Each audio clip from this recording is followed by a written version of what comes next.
minggu lalu sudah kita membahas ya, dan ini ketiga kali ini kita bahas bahwa apakah Allah wajib menyelamatkan manusia? Jawabannya tentu adalah tidak wajib, karena alasannya yang membuat manusia itu berdosa adalah manusia itu sendiri, bukan karena Allah. Jadi itu bukan tugas dan tanggung jawab Allah menyelamatkan manusia. Tetapi kita lihat meskipun Allah tidak wajib menyelamatkan manusia, dia tetap memberikan kasihnya. Dan itulah kasih karunia yang diberikan oleh Allah kepada manusia. Dan itu sudah kita bahas minggu lalu. Dan bahwa kita selamat itu oleh iman, bukan karena perbuatan baik kita, bukan karena amal saleh kita, kebaikan kita, dan lain sebagainya. Efesus 2 ayat 8 sampai 9 itu telah mengunci bahwa keselamatan kita itu hanya dari kasih karunia Allah, itu pengorbanan Yesus Kristus oleh iman kita. Jadi pengorbanan Yesus telah ada, dan syaratnya pengorbanan Yesus itu tidak otomatis langsung kita terima, tidak otomatis. Tapi perlu iman menerimanya. Itu penyerahan diri penuh atau percaya sungguh-sungguh pada Yesus Kristus. Jadi kita diselamatkan oleh iman kita pada pengorbanan Yesus Kristus, bukan usaha kita, bukan juga pekerjaan kita, tapi itu adalah pemberian Allah. Kemudian dalam Roma 1 ayat 16 kita selamat itu karena beriman pada Yesus Kristus. Orang benar akan hidup oleh iman.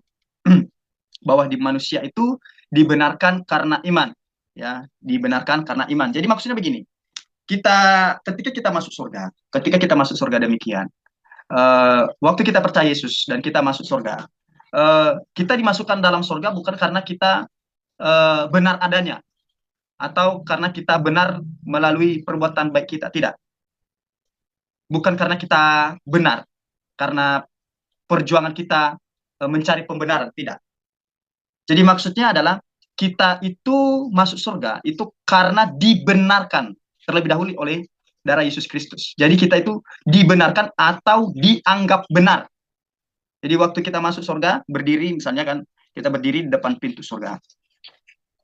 Kita itu dilihat bukan karena kita ini adalah orang-orang benar, orang-orang yang baik, tidak. Tetapi kita dimasukkan ke dalam kerajaan surga karena kita dianggap benar.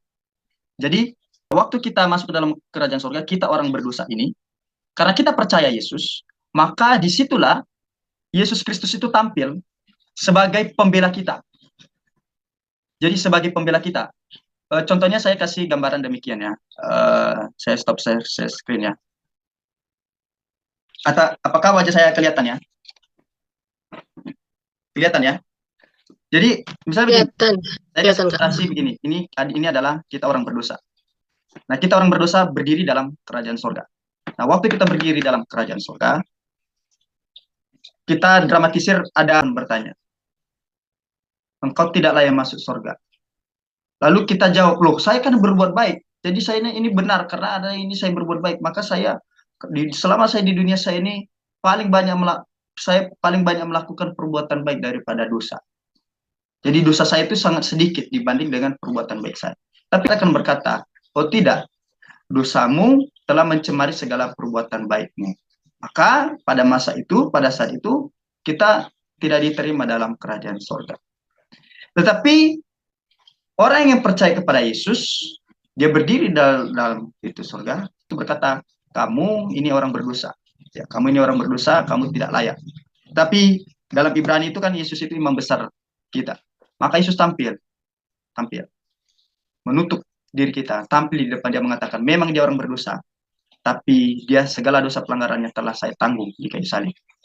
Jadi dia sekarang dibenarkan. Jadi kan Yesus Kristus itu adalah manusia yang sempurna ya, Allah sejati dan manusia sejati, Allah yang sempurna dan manusia sempurna. Maka perbuatan dosa kita itu tidak diperhitungkan lagi, karena Yesus Kristus itu telah membela kita. Jadi perbuatan dosa kita telah disucikan oleh Yesus Kristus. Jadi ketika kita masuk ke dalam kerajaan surga, kita dianggap benar. Nah, itu maksudnya dibenarkan oleh iman itu. Dianggap benar di dalam Yesus Kristus. Jadi kita masuk surga bukan karena kita benar adanya, tidak. Tapi kita itu dianggap benar oleh pengorbanan Yesus Kristus. Kita beriman dan kita diperhitungkan di dalam pengorbanan Yesus Kristus. Dan Yesus Kristus telah menyelesaikan dosa pelanggaran kita. Nah, itulah yang dimaksud dengan dibenarkan melalui iman atau oleh iman. Nah, saya bagikan lagi ya, saya sharekan lagi. Jadi kita itu diselamatkan oleh iman. Jadi dia perbuatan baik tidak ada andil dalam keselamatan kita. Ya. Dan kita sudah bahas berbagai macam ayat. Ayat-ayat di Alkitab yang menjelaskan bahwa kita selamat oleh iman kita kepada Yesus Kristus. Dan Titus 3 ayat 5 itu memperjelas bahwa eh, pada waktu Dia telah menyelamatkan kita bukan karena perbuatan baik yang telah kita lakukan, tetapi karena rahmatnya. Rahmatnya itu maksudnya karena kasih karunia-Nya di dalam Yesus Kristus, ya, melalui pengorbanan Yesus Kristus. Jadi bukan karena perbuatan baik yang telah kita lakukan.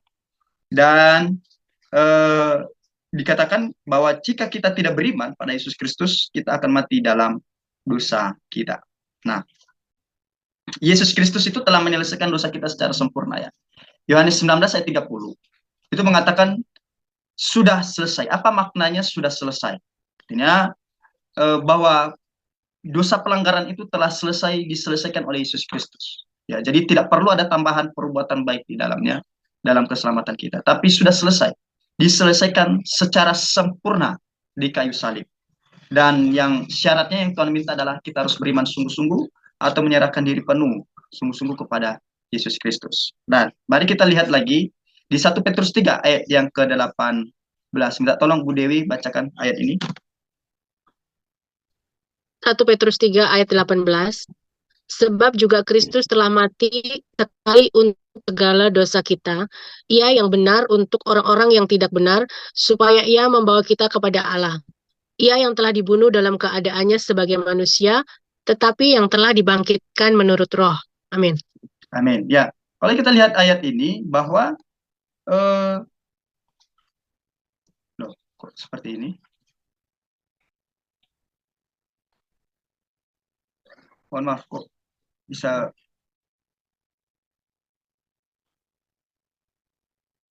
tuh.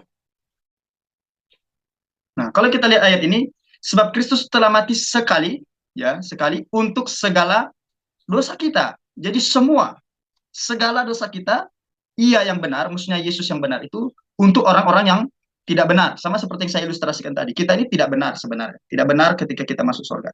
Tapi kita itu dibenarkan melalui oleh Yesus Kristus. Jadi Allah waktu kita masuk surga, yang dilihat itu bukan kita. Tapi yang dilihat itu adalah Yesus Kristus yang ada di dalam diri kita. Sehingga kita ini menjadi orang-orang benar yang dianggap benar atau dibenarkan oleh Yesus Kristus. Jadi ini segala dosa kita. Bahkan bayi yang akan lahir esok hari misalnya, dan dia bertumbuh menjadi dewasa, itu dosanya sudah dihapus juga. Tapi bayi itu, bagaimana dosanya itu tergenapi dalam penghapusan dosanya itu tergenapi dalam hidupnya, dia harus beriman kepada Yesus Kristus. Jadi segala dosa kita. Maka 1 Yohanes 1 ayat 2, saya mohon Bu Fang bacakan ayat ini. 1 Yohanes 1 ayat 2. Dan ia adalah pendamaian untuk segala dosa kita, dan bukan untuk dosa kita saja, tetapi juga untuk dosa seluruh dunia. Amin. Amin. Jadi adalah pendamaian untuk segala dosa kita. Jadi nggak ada yang setengah-setengah dia tanggung dosa kita. Segala dosa kita.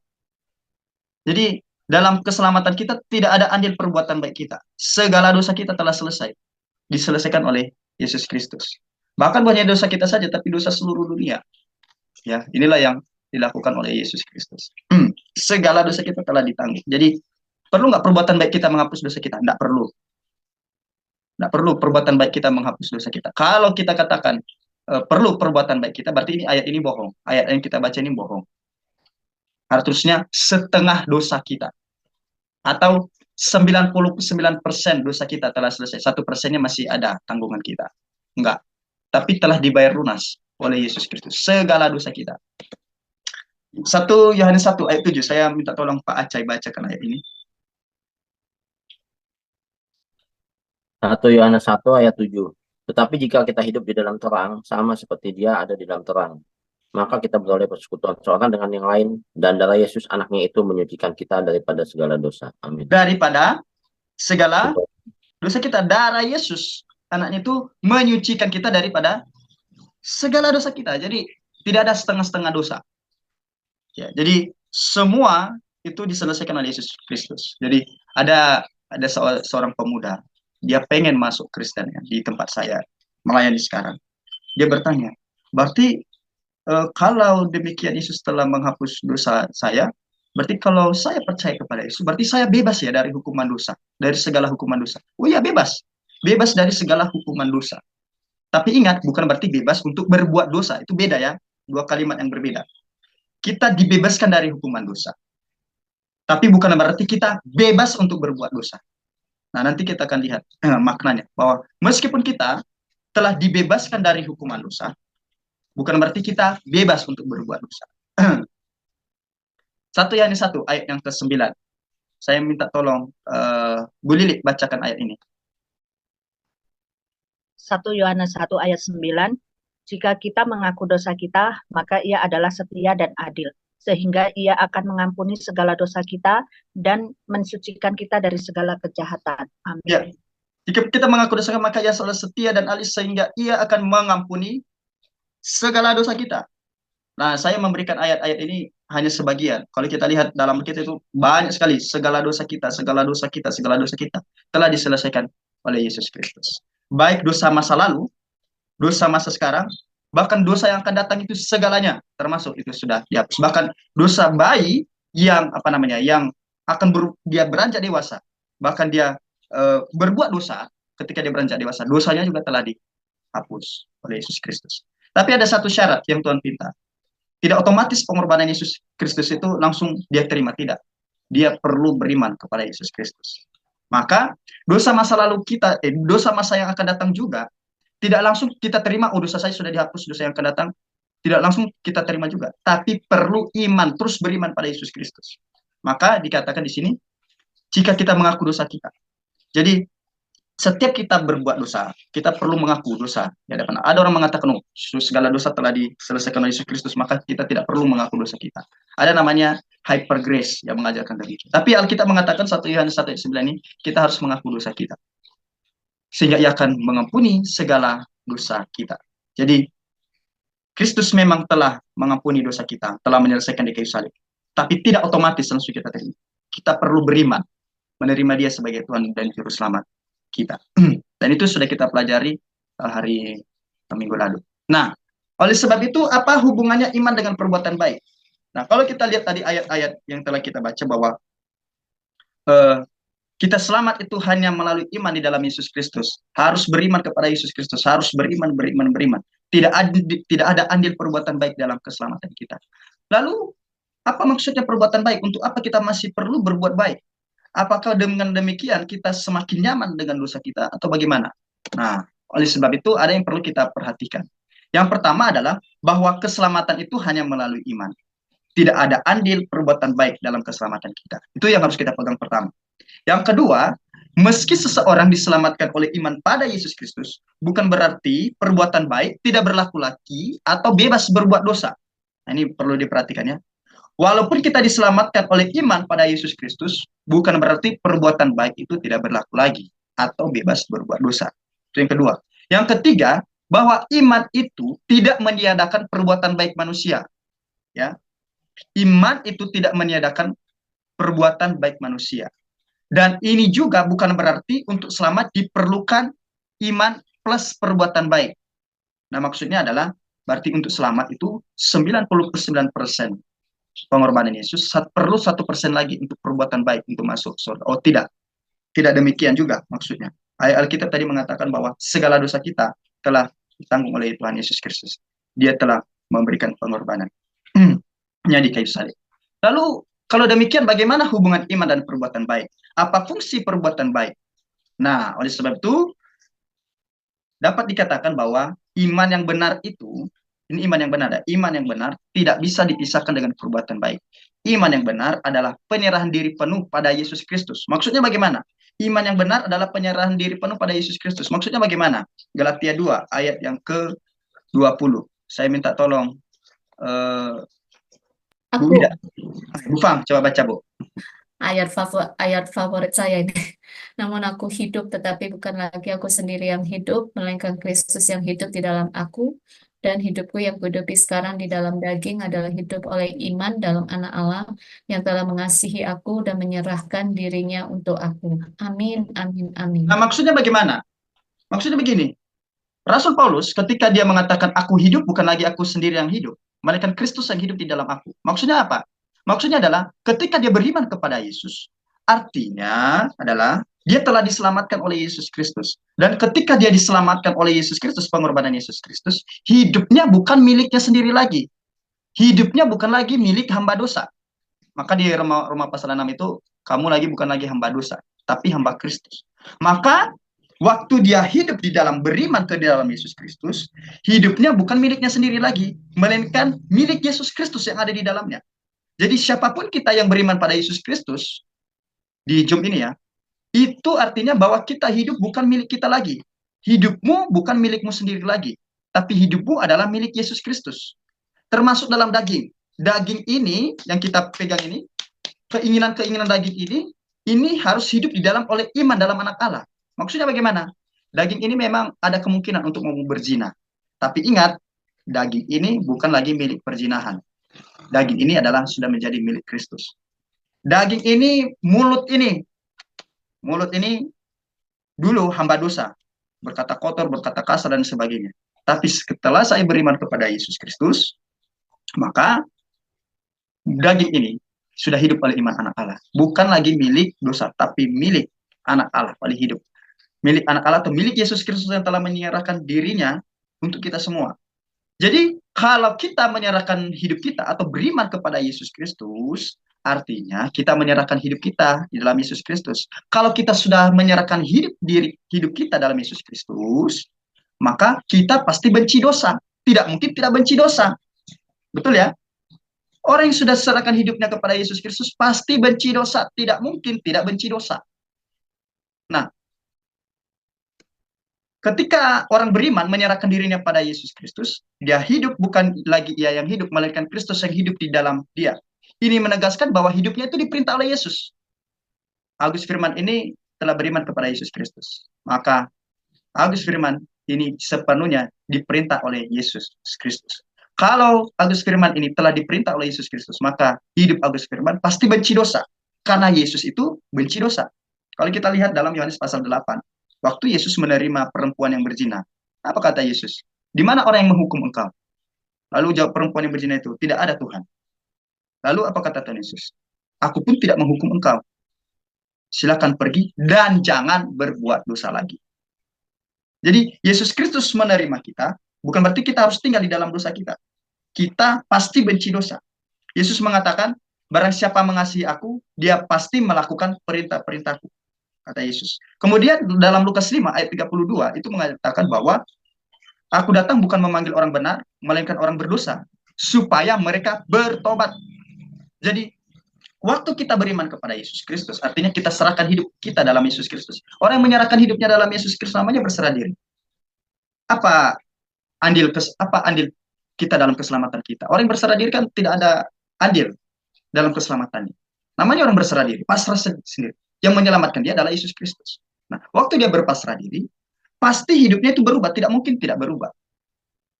Nah, hidup yang kedua, hidup yang di dalam daging adalah hidup oleh iman dalam anak Allah. Ini menegaskan bahwa segala perbuatan daging itu ditanggalkan dan pasti menghasilkan buah-buah roh. Nah, yang ketiga, bahwa pengorbanan Yesus itu tidak murahan, sehingga mau diperbudak oleh dosa. Yesus itu bukan pelayan dosa, Galatia 5 ayat 17.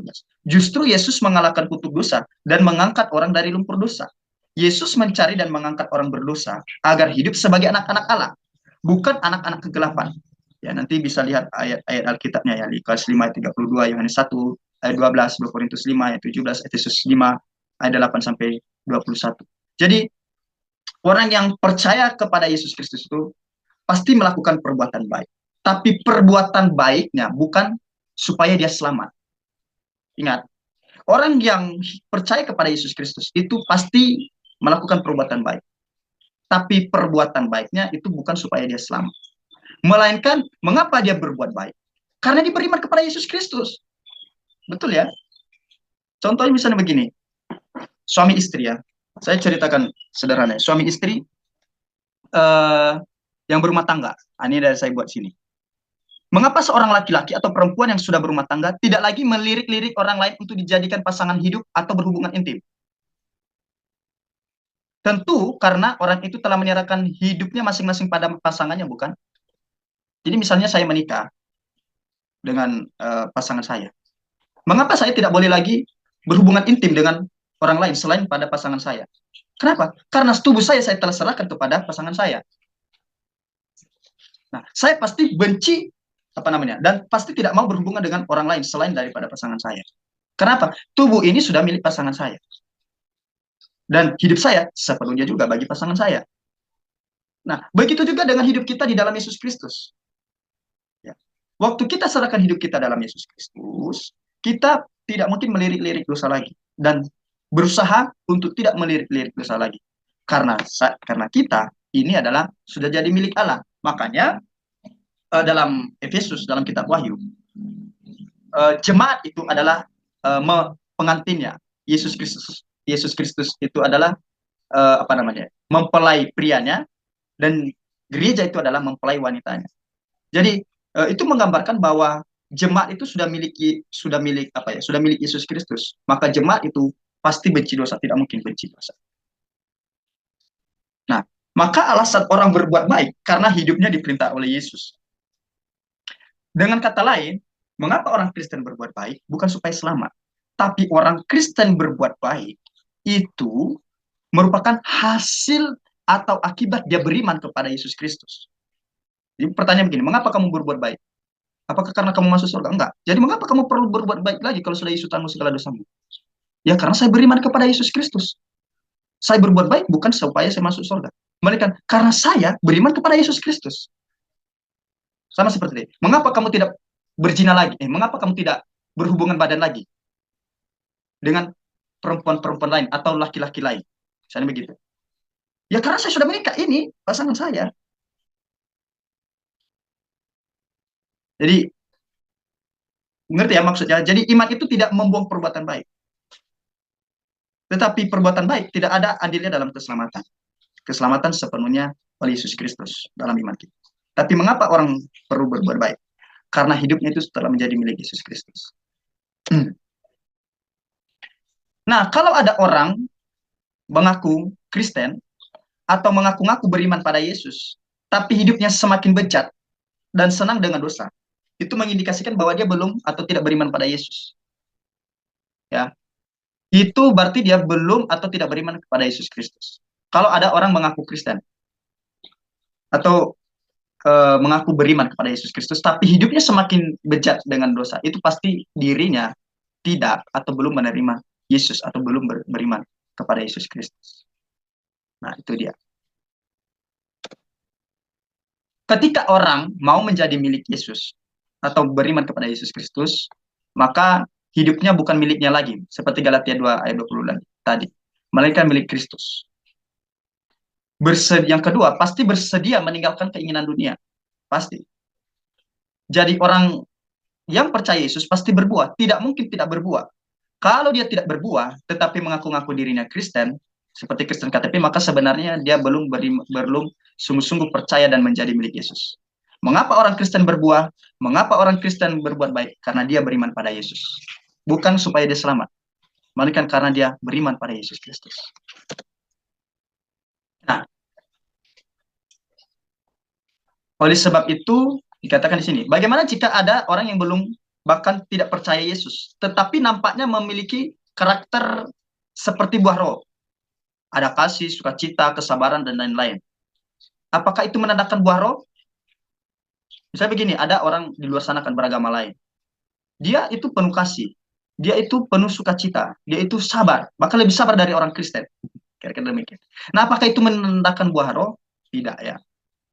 Tentu itu tidak bisa dikatakan buah roh, walau sepertinya mirip buah-buah roh. Itu apa? Itu adalah kebaikan-kebaikan manusia yang dimiliki sejak semula, tetapi telah tercemar oleh dosa. Nah, ini yang harus digarisbawahi.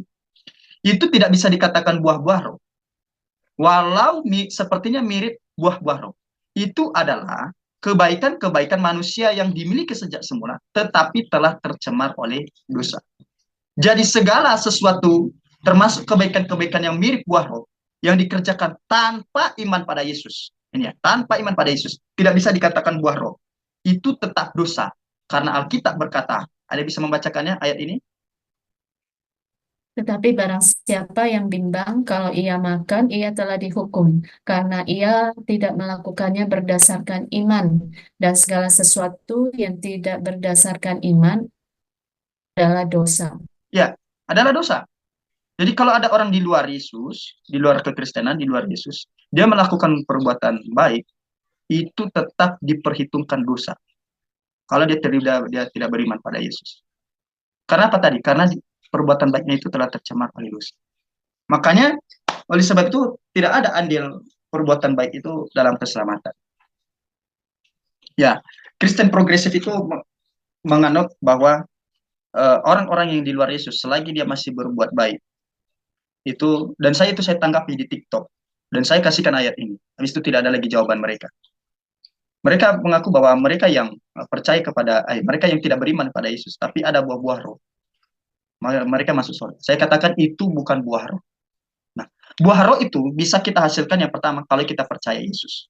Kalau kita percaya Yesus, otomatis kita pasti otomatis Roh Kudus berdiam dalam diri kita.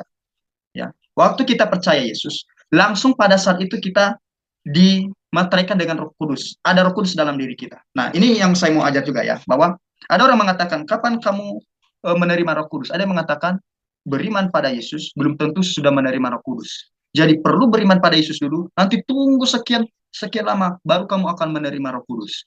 Sehingga ditandai dalam tanda petik bahasa roh. Perlu berdoa supaya Roh Kudus turun atas kita. Tidak. Alkitab tidak mengajar yang demikian. Alkitab mengajar bahwa waktu kita percaya kepada Yesus, di situ langsung Roh Kudus berdiam dalam diri kita, dan disitulah kita menghasilkan buah-buah roh. Saya tidak ada cantumkan di sini, tapi boleh minta tolong, adakah di antara kita yang bisa membuka Alkitab Efesus 1 ayat 13?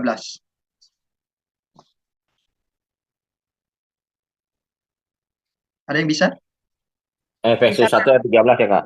Ya. Di dalam Dia kamu juga, karena kamu telah mendengar firman kebenaran, yaitu Injil keselamatanmu. Di dalam Dia kamu juga, ketika kamu percaya, dimateraikan dengan Roh Kudus yang dijanjikan. Ketika kamu, coba ulang lagi Pak, ketika kamu percaya? Ketika kamu percaya, dimateraikan dengan Roh Kudus yang Ketika dijanjikan. kamu percaya, kamu dimateraikan dengan Roh Kudus. Roh Kudus. Kapan dimateraikan Roh Kudus? Ketika kamu percaya. Ketika kita percaya. Jadi kapan kita menerima Roh Kudus? Perlu beberapa waktu lagi? Apakah perlu beberapa waktu lagi? Tidak. Waktu kita percaya, disitulah kita dimateraikan Roh Kudus. Nah, oleh sebab itu kunci menghasilkan buah roh apa? Harus percaya kepada Yesus. Di situ Roh Kudus berdiam dalam diri kita, dimateraikan oleh Roh Kudus, dan dari situlah kita bisa menghasilkan buah-buah roh. Amin ya. Nah, saya memberikan gambaran begini sebelum kita masuk ke sini. Apakah orang Kristen itu yang beriman kepada Yesus masih bisa berbuat dosa? Masih. Oke. Kalau begitu pertanyaannya adalah, apa perbedaan orang yang belum percaya dengan orang yang sudah percaya ketika jatuh dalam dosa? Apa perbedaannya orang yang belum percaya kepada Yesus tapi jatuh dalam dosa dengan orang yang sudah percaya Yesus tapi dia juga bisa jatuh dalam dosa? Apa perbedaannya? Perbedaannya adalah, saya kasih ilustrasi begini. Perbedaannya adalah, orang yang belum percaya Yesus, ketika dia berbuat dosa dan jatuh di dalam dosa, dia itu seperti bebek yang jatuh dalam air. Nah, bebek yang jatuh dalam air. Kalau bebek jatuh dalam air, apa yang terjadi? Dia senang dengan air itu, berenang-renang dengan air itu, dan nyaman dengan air itu. Nah, begitu juga dengan orang yang berdosa, yang belum percaya kepada Yesus. Orang yang percaya kepada Yesus, orang yang belum percaya kepada Yesus, ketika dia berdosa, dia senang dengan dosa itu. Dia semakin bejat, bahkan bangga dengan dosa itu. Dia tidak takut akan murka Allah, bahkan membanggakan dosa itu. Bahkan dia cerita, oh kemarin aku sudah mencuri, aku begini-begini. Bahkan aku berhasil membunuh, aku berhasil mengalahkan dia, dan sebagainya. Dia semakin nyaman dengan dosanya. Itu orang yang belum percaya kepada Yesus. Tapi orang yang percaya kepada Yesus masih bisa untuk berbuat dosa? Masih bisa. Masih bisa juga untuk tidak berbuat dosa? Bisa juga. Ada kemungkinan, tapi tidak diwajibkan. Nah, tidak diwajibkan untuk jatuh. Tapi kalau seandainya dia jatuh ke dalam dosa, gaya hidupnya seperti apa? Seperti ayam yang jatuh dalam air. Kalau ayam jatuh dalam air bagaimana? Dia akan berjuang keluar daripada air itu ketika dia jatuh. Kalau tidak, dia akan mati di air itu. Nah, begitu juga dengan orang yang percaya kepada Yesus. Waktu dia jatuh ke dalam dosa, ya, dia pasti berjuang keluar daripada dosa itu. Kalau tidak, ya dia akan tidak selamat karena dia menghina pengorbanan Yesus.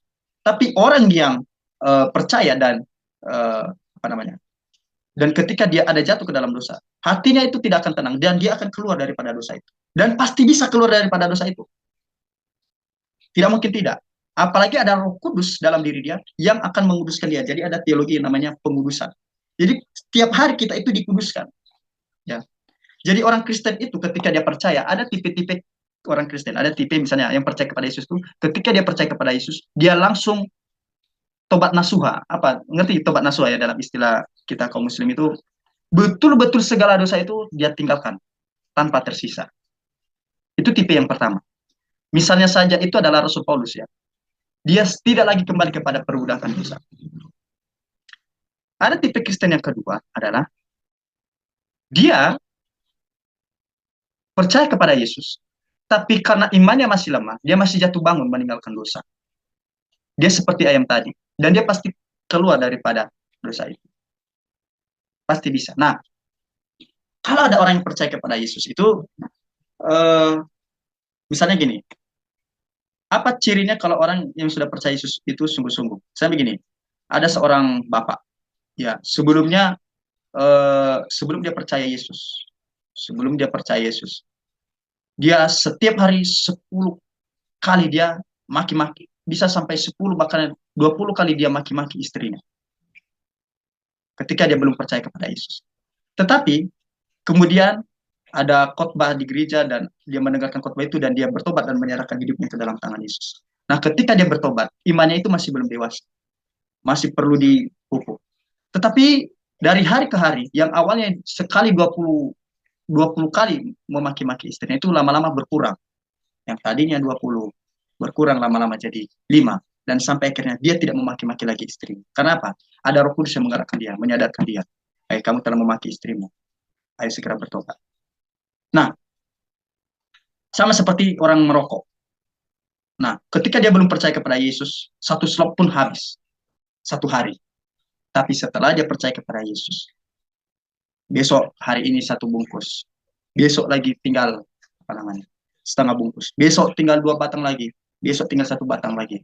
Besok sudah tidak pernah merokok lagi. Nah, itu ciri-ciri orang yang sudah percaya kepada Yesus dengan sungguh-sungguh. Jadi hidupnya itu pasti akan maju. Terus berbuah dan menghasilkan buah-buah roh. Nah, hubungan iman dan perbuatan baik itu saya gambarkan yang demikian. Ini adalah Charles Blondin. Ini adalah kisah nyata ya. Charles Blondin. Ini dia adalah seorang pemain sirkus, tapi kalian dalam berjalan di atas 1 tali. Nah, biasanya dia berjalan di atas 1 tali ini di dalam ruangan. Tetapi suatu ketika dia membuat tantangan yang berbeda, yaitu berjalan di atas tali di air terjun Niagara, Amerika Serikat. Nah, ini adalah air terjun, Bapak Ibu Saudara sekalian. Jadi di bawah ini ada air. Jadi air terjun Niagara di Amerika Serikat. Dan waktu itu banyak penonton. Dan dia bertanya kepada penontonnya, "Hai penonton, percayakah bahwa saya bisa melewati tali ini?" Wah, para penonton mengatakan percaya. Akhirnya Mr. Blondin melewati tali ini sendirian. Dia percaya dan dia melewati dan akhirnya selamat melewati tali ini. Dan kemudian penonton, percayakah saya bisa membawa gerobak ini ke seberang sana dengan melewati tali ini? Wah, sebagian penonton mengatakan percaya. Tetapi sebagian penonton lagi mengatakan tidak percaya. Dia mengatakan, bagaimana mungkin Mr. Blondin bisa bawa gerobak ke seberang sana, apalagi ini di air terjun dengan beban yang demikian, membawa gerobak demikian. Apakah mungkin dia bisa? Saya rasa tidak bisa, apalagi ada beban gerobak. Tapi akhirnya Mr. Blondin tetap melakukan atraksinya itu, berjalan di atas tali dengan membawa gerobak.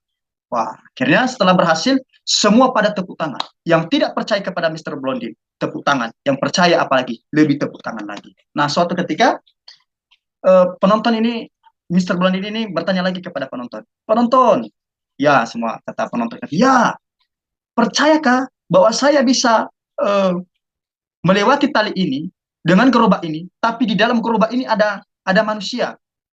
Wah, semua para penonton tadi mengatakan percaya, semua mengatakan percaya. Wah, luar biasa ya. Kami percaya Mr. Blondin bisa membawa gerobak itu, apalagi di dalamnya itu ada orang. Kami percaya. Lalu Mr. Blondin berkata demikian.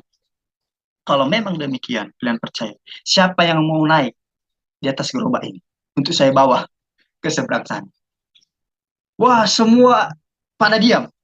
Tidak ada yang mau. Padahal tadi ditanya, percaya saya bisa bawa gerobak ini dengan isinya di dalam, isinya manusia? Mereka mengatakan, percaya. Tapi ketika ditantang, siapa yang mau bersama saya? Tidak ada yang mau. Semua pada diam. Dia mendatangi seorang bapak-bapak. Ayo Pak, naik Pak. Oh enggak, saya ini masih punya anak, masih punya cucu dan sebagainya, saya tidak mau.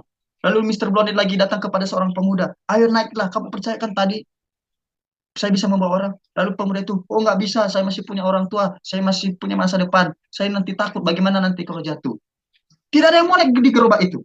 Tapi tadi awalnya mengatakan percaya. Tapi tiba-tiba di dalam keheningan itu, ada seorang anak kecil dari belakang angkat tangan. Saya Mr. Blondin. Nah, akhirnya semua pada diam. Tapi anak itu naik gerobak. Waktu dia naik gerobak, Mr. Blondin perlahan-lahan dorong gerobak. Semua pada diam. Mengapa semua pada diam? Sampai nafasnya itu tertahan. Mengapa? Takut-takut nafas mereka itu ikut angin dan mengguncang Mr. Blondin. Tapi dengan pelan-pelan, dengan keyakinan, Mr. Blondin ini bawa gerobaknya ke seberang sana. Setelah dibawa ke seberang sana, balik lagi Mr. Blondin membawa gerobak itu bersama dengan. Wah, waktu Mr. Blondin itu berhasil melakukan atraksinya itu bersama dengan anak itu, semua memarahi anak itu. Hai anak, usiamu itu masih muda. Mengapa kamu naik di atas gerobak itu? Seandainya kamu jatuh, dan lihat ini alam bebas. Dan kalau ada angin, kalau kamu jatuh itu bagaimana? Mana orang tuamu? Kenapa orang tua ini membiarkan anak ini naik ke atas gerobak itu? Lalu anak itu pun menjawab, saya memang berani masuk ke dalam gerobak itu. Kenapa? Karena Mr. Blondin adalah bapak saya sendiri.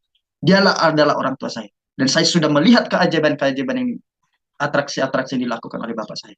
Mengapa saya berani? Karena saya percaya dia bisa membawa saya dengan selamat. Dia tidak akan membawa saya pada kecelakaan. Semua pada dia pada waktu itu. Nah, apa maksudnya dalam hidup kita ini? Bahwa ketika kita beriman kepada Tuhan, artinya harus sepenuhnya kita percayakan hidup kita ke dalam tangan Tuhan.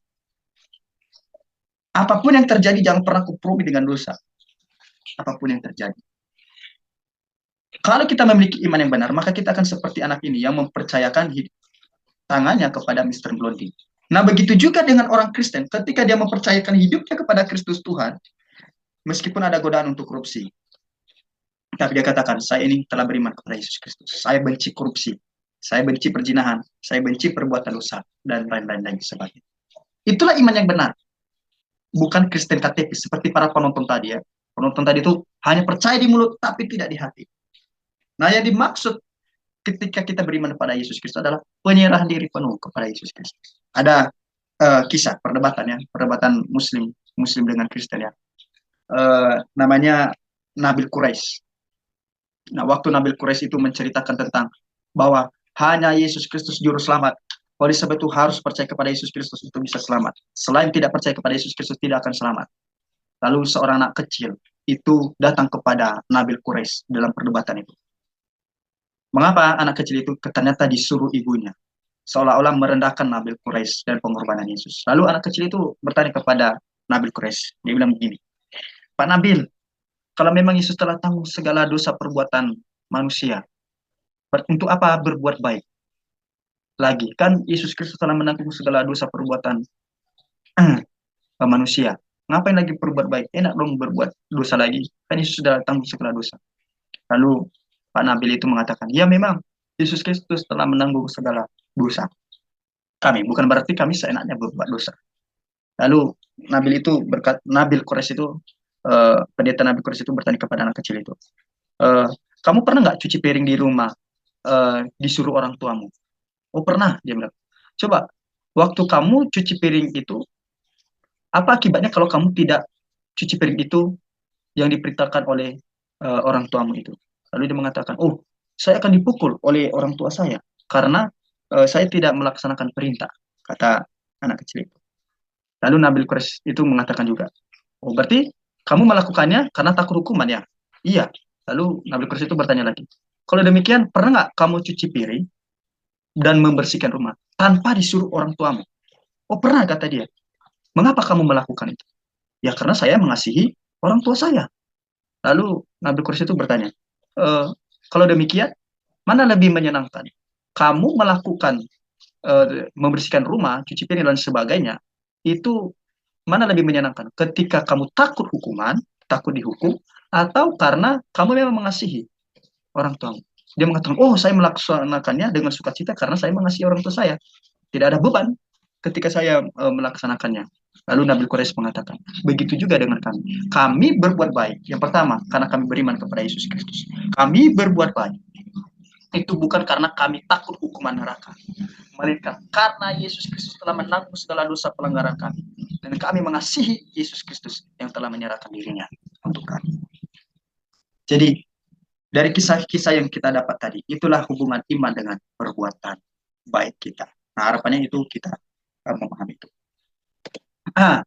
Nah, oleh sebab itu dalam perbuatan baik kita itu tidak ada andilnya dalam keselamatan kita. Nah, saya masuk ke poin terakhir, yaitu upah kita di surga. Nah, jadi waktu kita berbuat baik itu tidak ada hubungannya dengan keselamatan kita. Tapi apa hubungannya? Hubungannya adalah berkenaan dengan upah kita di surga. Jadi masing-masing kita ini ada upahnya dalam kerajaan surga. Nah, ayatnya di mana? Matius 5 ayat 19. Minta tolong Pak Aceh baca. Wahyu 5 ayat 19 dan Matius 5 ayat 19 dan Wahyu 22 ayat 12.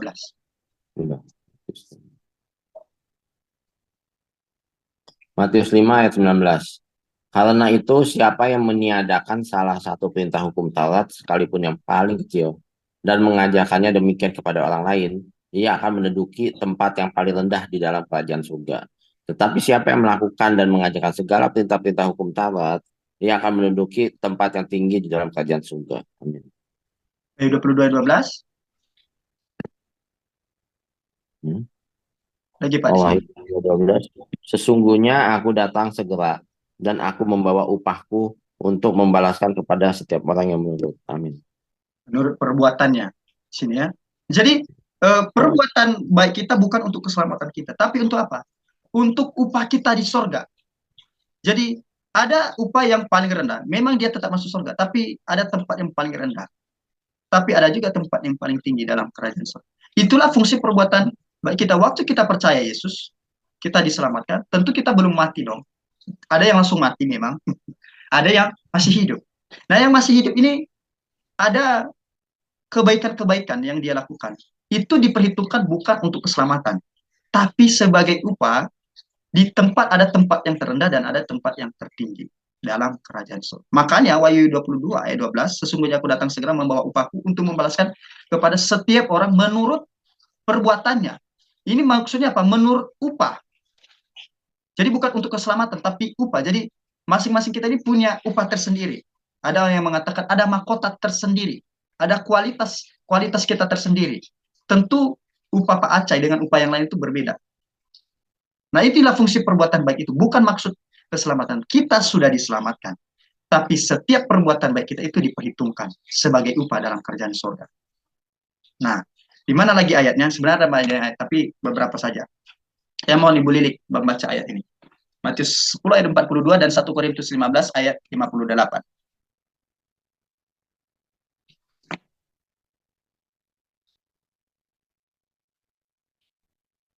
Di layar aja, Bu. Nampak? Belum buka mic-nya, Bu. Ya, Matius 10 ayat 2, dan barang siapa memberi air sejuk secangkir saja pun kepada salah seorang yang kecil ini, karena ia muridku, aku berkata kepadamu, sesungguhnya ia tidak akan kehilangan upahnya daripadanya. 1 Korintus 15 ayat 5b. 58. Karena ayat 58, karena itu saudara-saudaraku yang kekasih, berdirilah teguh, jangan goyah, dan giatlah selalu dalam pekerjaan Tuhan. Sebab kamu tahu bahwa dalam persekutuan dengan Tuhan, jerih payahmu tidak sia-sia. Amin. Amin. Jadi kalau kita memberikan air sejuk secangkir saja pun, itu diperhitungkan oleh Tuhan. Tapi bukan untuk keselamatan, tapi sebagai upah. Sesungguhnya itu tidak akan kehilangan upahnya daripadanya. 1 Korintus 15:58, saudara-saudara yang kasih, berdirilah teguh, janganlah goyah, giatlah selalu dalam pekerjaan Tuhan. Ya, dalam pelayanan kita. Sebab kamu tahu bahwa dalam persekutuan dengan Tuhan, jerih payahmu tidak sia-sia. Jadi waktu kita bersekutu malam hari ini Tuhan perhitungkan. Waktu kita ambil sampah kecil dan kita buang sampah pada tempatnya, itu Tuhan perhitungkan bagi kita. Tapi bukan sebagai keselamatan, tapi sebagai upah kita dalam kedudukan kita di dalam kerajaan surga. Nah, itulah makna dari perbuatan baik itu. Selain kita berbuat baik karena kita beriman kepada Yesus, tapi ada juga upah tersendiri di tempat dalam kerajaan surga. Nah, ada kisah seorang pendeta, dia menginjil di pedalaman. Waktu dia menginjil di pedalaman, tidak ada kendaraan. Lalu tiba-tiba ada seorang bapak meminjamkan mobil Pajero-nya. Akhirnya penginjilan itu terjangkau daerah itu. Lalu Pak Pendeta itu khotbah, wah, kita ini setiap perbuatan baik yang kita lakukan ini memang tidak diperhitungkan sebagai keselamatan, tapi Tuhan perhitungkan sebagai upah. Maka ketika mobil Pajero ini dipinjamkan, itu sudah Tuhan perhitungkan waktu dipinjam. Kalau dipinjamkan saja Tuhan perhitungkan, apalagi menyumbangkan mobil Pajero itu, pasti lebih Tuhan perhitungkan lagi. Ya, jadi pasti Tuhan perhitungkan ya. Itu maksudnya intermezzonya lah begitu. Jadi setiap apapun yang kita lakukan, buang sampah pada tempatnya, disiplin beribadah, tidak terlambat ke gereja, itu setiap itu Tuhan perhitungkan. Memperhatikan mereka yang kekurangan, yang dalam kesusahan, itu Tuhan perhitungkan. Masing-masing kita punya kedudukan atau mahkota tersendiri nanti dalam kerajaan surga. Tapi bukan maksud untuk masuk keselamatan, tidak. Kita sudah selamat, tapi ada upahnya tersendiri. Karena Tuhan itu kan adil. Adil memberikan kepada mereka. Nah, tapi harus dilakukan, harus beriman dalam Yesus Kristus. Kalau tidak beriman, itu tidak diperhitungkan sebagai upah, tapi itu diperhitungkan sebagai dosa. Ya. Tadi Roma pasal 14 ayat 23 tadi. Kalau dia pun berbuat baik, tapi tidak beriman pada Yesus, itu tidak diperhitungkan sebagai upah. Tapi itu diperhitungkan tetap dosa. Nah, kalau dalam surga ada tingkatannya, ada upah, maka di neraka juga begitu. Karena masing-masing orang di neraka, itu Tuhan berbuat adil. Tidak mungkin orang yang hanya berbuat dosa, ngomong kotor, tentu dosanya berbeda dengan orang yang membunuh. Ada dosa besar, ada dosa kecil. Tapi ingat, dosa besar, dosa kecil itu sama saja, sama-sama masuk neraka. Hanya memang kualitas hukumannya itu berbeda. Tapi tetap masuk neraka. Sama seperti batu besar, batu kecil, sama-sama dilempar dalam air. Apakah yang kecil tidak tenggelam? Tenggelam juga. Batu besar tenggelam? Tenggelam juga. Nah, kualitas hukuman di neraka itu ada. Tolong Bu Dewi bacakan Matius 10 ayat 15 dan Ibrani 10 ayat 29 sampai 30.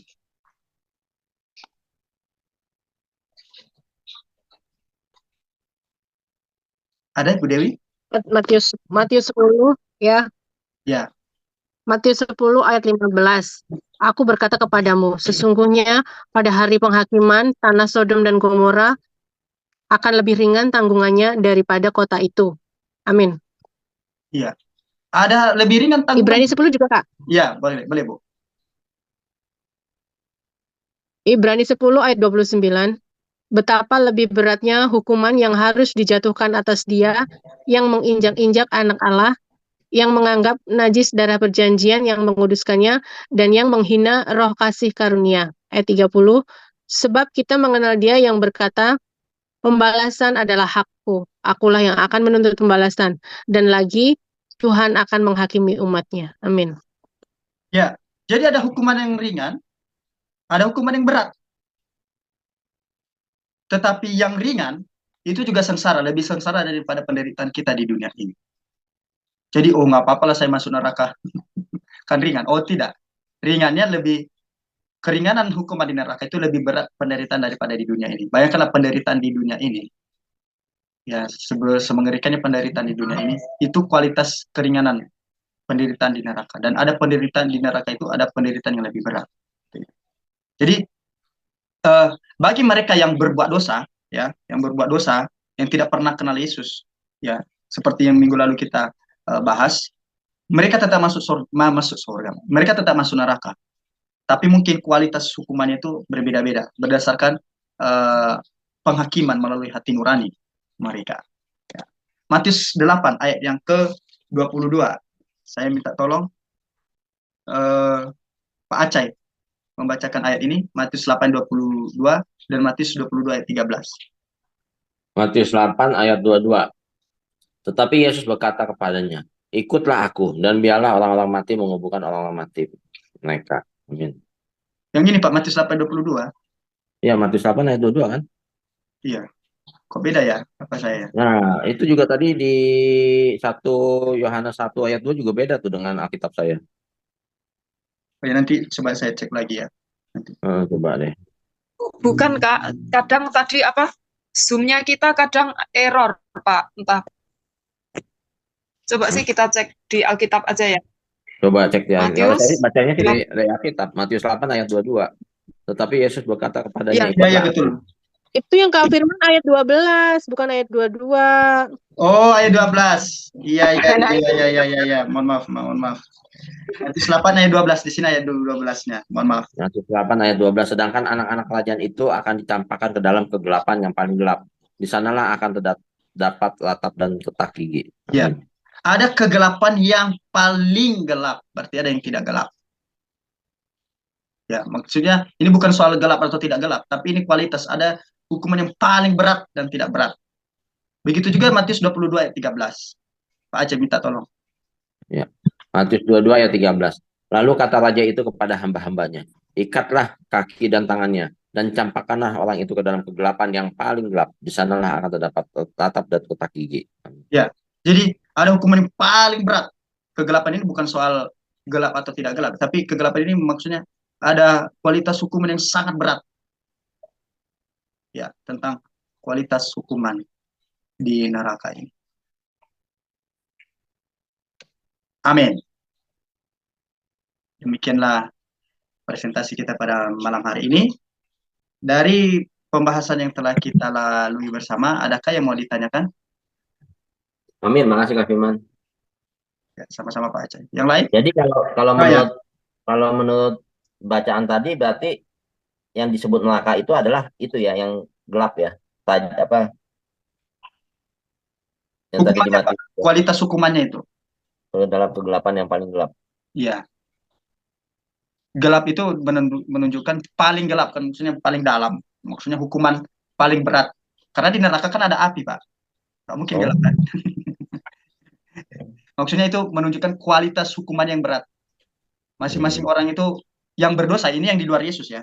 Yang di luar Yesus itu hukumannya itu berbeda-beda juga. Tergantung dosa apa yang mereka perbuat. Jadi, sekedar ingin tanya aja. Jadi, misalnya kita yang sudah di dalam Tuhan, sekalipun kita jatuh dalam dosa, dan maaf nih, misalnya ini bukan sengaja gimana. Terus selama hidupnya dia tidak melakukan, misalnya nih kan upah perbuatan baik itu kan itu adalah sebagai upah kita ketika kita masuk ke dalam surga, maka kita dapat mahkota nih.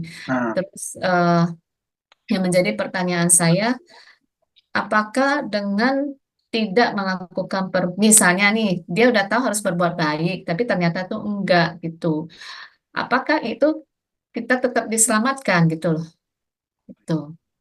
Terus cuman tadi pengertian saya nih kan kita diselamatkan itu bukan karena perbuatan baik kita, tetapi karena kita sudah dibenarkan. Walaupun selama di dunia ini, misalnya contohnya,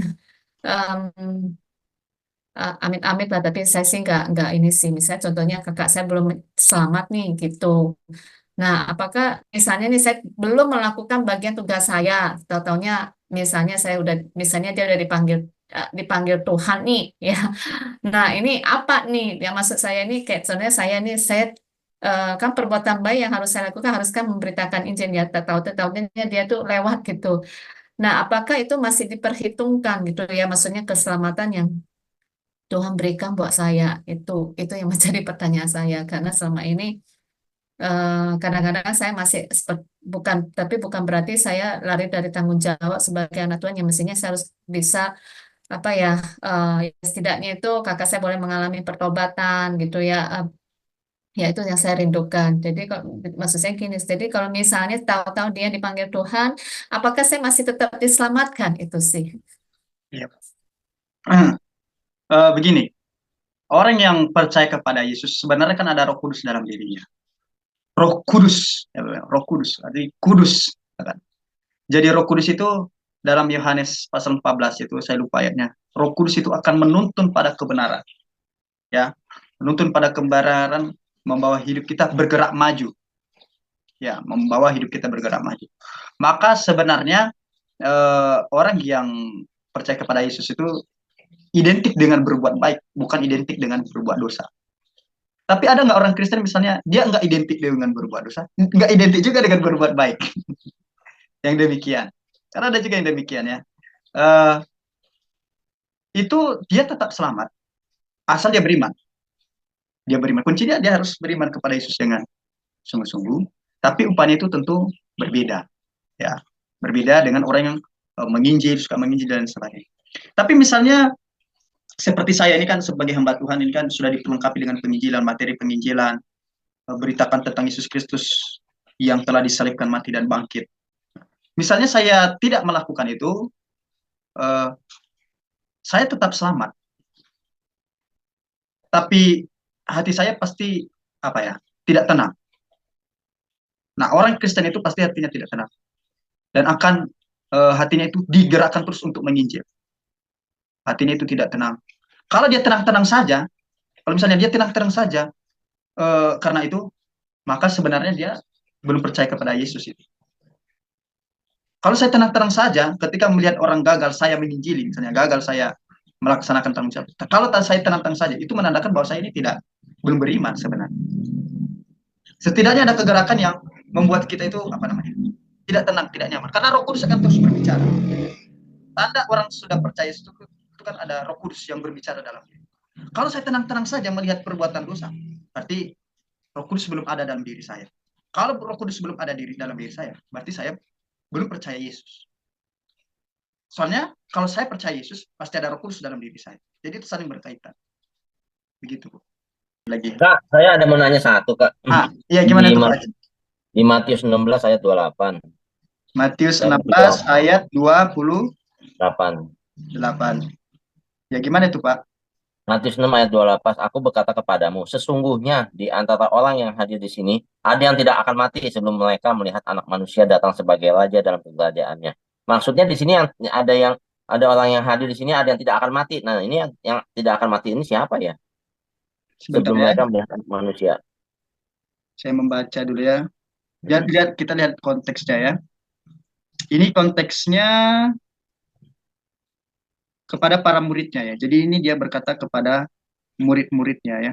Nah, hanya murid-muridnya ini apakah tercatat semua para murid di sini hadir atau tidak? Di sini memang tidak dijelaskan di sini ya. Kalau lihat di sini yang dominan itu Petrus ya. Petrus dengan saya lupa ada Filipi juga. Siapa ya? Petrus saya nggak tahu, beberapa murid. Kalau tidak salah ini beberapa murid yang hadir di sini. Nah, ayat yang ke-28 di antara orang yang hadir di sini ada yang tidak akan mati. Oh, jadi ada yang tidak akan mati, berarti bukan semua. Ada yang tidak akan mati sebelum mereka melihat Anak Manusia datang sebagai raja dalam kerajaannya. Oh iya, itu tergenapi. Waktu Anak Manusia datang dalam kerajaannya ini, ada tinggal bagaimana? Apakah kerajaan yang akan datang, maksudnya kedatangan Tuhan Yesus yang kedua kali, atau kerajaan Allah yang dibentuk sesudah kebangkitan Yesus Kristus. Jadi kerajaan ini kan berbicara tentang pemerintahan Allah, Pak. Pemerintahan Allah, di mana Allah memerintah, tidak serta-merta dengan lokasi, atau tentang kedatangan Yesus kedua yang kedua kali. Tapi kerajaan Allah ini bagaimana Allah memerintah dalam kehidupan manusia. Nah, kapan Allah memerintah dalam kehidupan manusia itu?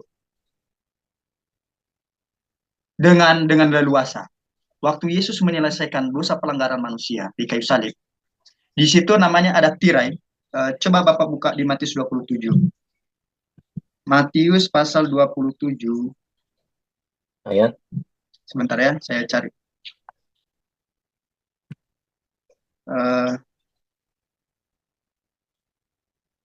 Sebentar saya cari. Yang tirai itu yang terkoyak.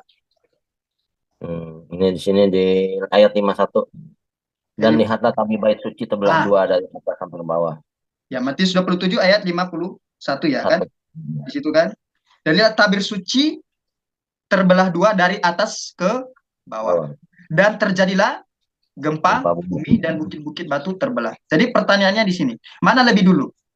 Bait suci terbelah menjadi dua atau baru gempa? Gimana lebih dulu?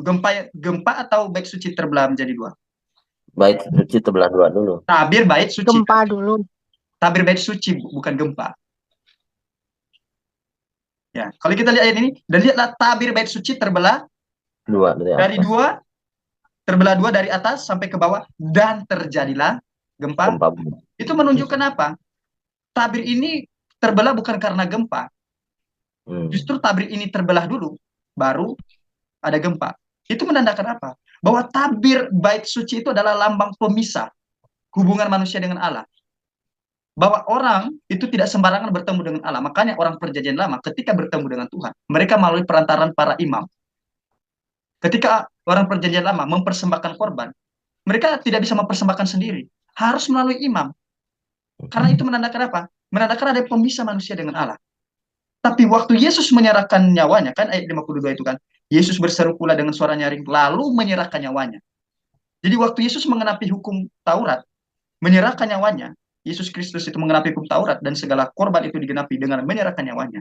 Artinya pemisah itu telah dihapuskan oleh Tuhan Yesus. Dan simbol pemisah itu adalah tabir bait suci. Nah, sejak tabir bait suci itu, artinya pemisahan itu antara manusia dengan Allah itu sudah sudah dihilangkan. Jadi manusia bisa bertemu dengan Allah secara langsung. Makanya saya mengakui dosa tidak perlu lagi dengan para imam atau dengan pendeta. Bukan berarti tidak butuh pendeta. Kalau saya tidak bisa menuntun saya untuk mengakui dosa, maka perlu pendeta, perlu imam menuntun saya bagaimana saya mengakui dosa. Tapi kalau saya bisa sudah mengerti dan membaca Alkitab, saya nggak perlu imam lagi, karena saya sudah langsung bisa bertemu dengan Tuhan, bercakap-cakap dengan Tuhan. Dan disitulah kerajaan Allah itu sudah dimulai. Pemerintahan Allah dalam hidup kita itu sudah dimulai di situ. Dan sudah ada. Tuhan memerintah hidup kita. Itu maksudnya. Makanya orang-orang perjanjian lama, siapa yang bisa bertemu dengan Tuhan? Hanya orang-orang terpilih. Tapi dalam perjanjian baru, kita adalah imamat yang rajani dalam 1 Petrus. Ya, kamu adalah imamat yang rajani. Coba Bapak buka di 1 Petrus ya. Imamat rajani. Bentar ya. 1 Petrus 2 ayat 9. Oh. 1 Petrus pasal 2 ayat 9. Sudah dapat? Sudah. Bapak bisa baca? 1 Petrus 2 ayat 9. Tetapi kamulah bangsa yang terpilih, imamat yang rajani, bangsa yang kudus, umat kepunyaan Allah sendiri, supaya kamu memberitakan perbuatan-perbuatan yang besar dari Dia, yang telah memanggil kamu keluar dari kegelapan kepada terangnya yang ajaib. Ya, jadi kita bisa langsung bertemu dengan Allah, nggak perlu lagi dengan para imam. Kalau orang perjanjian lama itu perlu para imam. Tapi kalau kita dalam perjanjian baru, kita bisa langsung berdoa secara langsung kepada Tuhan lagi. Nggak perlu perantaran lagi. Makanya di dalam Roma pasal 12 ayat 1. Karena itulah aku menasihatkan kamu, persembahkanlah tubuhmu. Jadi kita langsung mempersembahkan tubuh kita yang terbaik sebagai persembahan yang hidup dan berkenan kepada Allah. Nah, oleh sebab itu kembali lagi di Matius pasal 16 ayat 28 tadi, bahwa para murid itu melihat kerajaan Allah memerintah dalam hidup mereka. Nah, itu maksudnya, Pak. Oke. Ya, baik, makasih, Kak.